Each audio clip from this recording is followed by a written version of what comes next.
Now, one thing that exists now that really didn't exist when Obama was running for president is the impact of social media. It's just tenfold what it used to be. But with that also comes this reality that we're living in right now, where there's only a few companies that are controlling the discourse in this country. Yeah. I mean, you really have essentially Facebook, Google, YouTube, Twitter, and Facebook owns Instagram. That's right. And there's, you know, a couple other small ones, but that's the bulk of our discourse. Yeah. What concern do you have about these private companies controlling the vast majority of communication between people on social media? Yeah, it's extremely dangerous. It's extremely dangerous when you think about it. And there's a few things. There's, gosh, with Facebook and Google for that matter, you know, they can set their algorithms. Mark Zuckerberg with Facebook can set his algorithm to control what information is coming across our newsfeed in Facebook. What are the stories that we're seeing? Instagram, same thing. With Google, they can control when you punch in something, what are the first stories that you're going to see on the first page that pops up. When you think about that kind of power of influence that it has on the American people, literally being held within the hands of a couple of people, unchecked and without oversight or transparency, it's incredibly dangerous. Let's talk about free speech. There's just been news recently about Facebook banning certain individuals from having Facebook accounts because of their speech. They disagree with the speech that they're using or the things that they're talking about, the ideas that they're pushing forward. Unchecked. First Amendment rights going completely out the window. And the argument is again, they don't apply because it's a private company, right? Yes, but they're trying to get the best of both worlds. The fact that you know, they're claiming to say, hey, this is a free space for open communication for everyone. Right. While at the same time going and saying, actually, you know what, Joe, I don't like what you're saying about this, so we're going to ban you and whoever your friends are from this conversation. I think that's a big problem. It undermines our First Amendment rights. Well, then you look at privacy, the privacy concerns of all the information that they're collecting in Facebook from us, all the information that they're collecting from us with Google, and how they're monetizing that and selling or sharing that information with other people without our knowledge or agreement. That's the part, right? The agreement that most people didn't understand, that your data is a huge commodity. That's right. And we signed up for these things. I mean, who reads terms of service agreements? Yeah. Have you ever read one? Yeah. No. I've never read one of them. I just say, okay, yeah. All right. I start to get through like the first two paragraphs, like, okay. I hope it's not ugly. Hope it's nothing terrible in there. You know what I think back to? There is a South Park episode that is specifically about the terms and conditions. And I watched it a long time ago, but every time I see one of those things pop up, signing the terms, I'm like, oh man. Yeah. That was Cartman, right? Yes. Yeah, something happened with him. Yeah. We can't talk about it. But there's a thing that they're doing. There's a couple things they're doing, but one of the things they're doing with this, with your data, they find out what you're interested in. They find out what you're interested in engaging on. Yeah. And for many people, that's outrage. Mm-hmm. So for many people, it's the things that piss you off the most.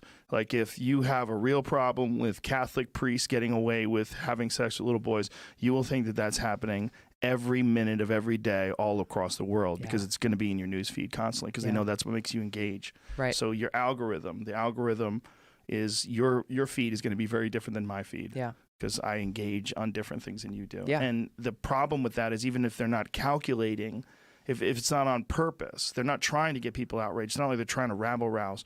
But what they are doing is because they have an ad-supported model, they gravitate towards the outrageous because that's what people get excited about and that's what people make multiple posts about. Exactly. And that's how they make their revenue. Like It's a bad ad model. It's an ad model that inadvertently supports outrage. Yeah. And it makes people think the world's a worse place. And all of it. And the tribal boundaries between the two sides on these issues are more tense. And you would think that discourse and the ability to freely communicate would kind of open that up and people would kind of understand each other better. Yeah. But it's not happening. It's like Twitter is a garbage fire all day long. Oh. It's just fire. Yep. Like, you can't post anything about anything, and there's people just jumping on people, and it's a crazy thing that has happened, that we gravitate towards the outrageous. Yeah.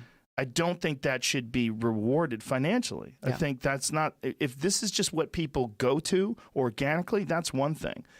But when you're cultivating feeds so that, or at least your algorithm is cultivating feeds so that people get pissed off, you're making the country a shittier place. Yeah. Like, you're literally like making things worse. Yeah. Yeah. I mean, this is one of the reasons why I think a couple of things should happen. And I think his name is Chris Hughes, who co-founded Facebook with Zuckerberg. I saw that, yeah. Did you see his article? Yes. Calling for Facebook to be broken up? Yes, and which is crazy. You hear about the person who founded it, and he's saying this is out of control. And that's the point now, is seeing how powerful, as you said, guys like Mark Zuckerberg have become, and how out of control things are. Well, some of it just doesn't make sense. Like, here's one. They just banned Alex Jones. Yep. But not only did they ban Alex Jones, but you can't talk about Alex Jones. If you wrote Alex Jones might be nuts, but damn is he cute. If you wrote that, you would get a message that says only you can see this message. Yeah. This message is stopped at the border from entering into the Facebook universe. Like, what the fuck? Crazy. You can't just, like, what if you want to say something funny? Yeah. You can't say something funny. No, you can only say something if you're criticizing him. Right. This is what they've said. Wow. So they're telling you how to think, which is fucking insane. It is insane. Because that's not just free speech. That's not just like a violation of free speech. You're literally directing speech. Yeah. Like, that's insane. Yeah. So you're not even blocking people from doing something hateful or evil. You're blocking people from saying something that you disagree with. That's right. Which is, people have sent me messages that said, God bless Alex Jones, and they say, you can only see this message. Facebook sends them a thing blocking that message. Wow.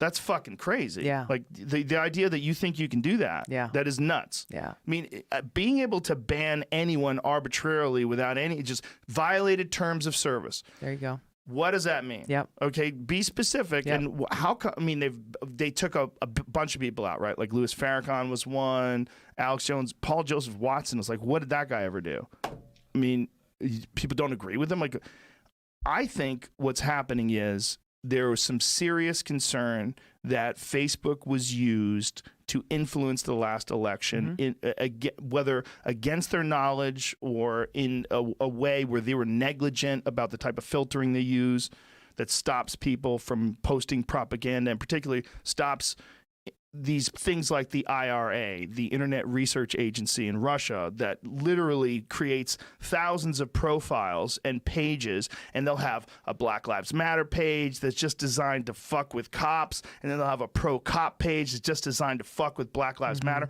All they want to do is create anger, and they're doing this, engineering these arguments. I mean, this is 100% proven fact. Renee DiResta, who had been on my podcast, went over the details of how it's set up and how they do it, and the memes that they create. Like, this is an organized effort that they channeled through Facebook in particular, and then Instagram and a couple other social media sites.